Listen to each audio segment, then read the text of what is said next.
خوش آمدین خوش آمدین. ولی 6 صبح که وقت خواستگاری نیست حاج آقا.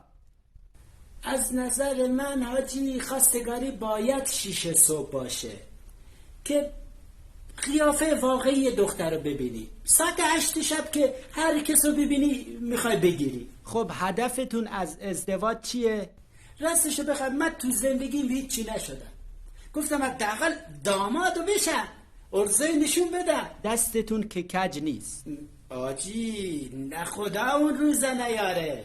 چشمتون که دنبال ناموس مردم نیست. نه بابا، یعنی من اگه بمیرمم دنبال ناموس مردم نه آجی نه. دست بزنم که انشاءالله نداری. بشکنه ای دست که اگه برای زن بلند شه. نه اصلا برای دست نه برای زن نه. خب خدا رو شکر. پس شما هیچ خصلت بدی ندارید.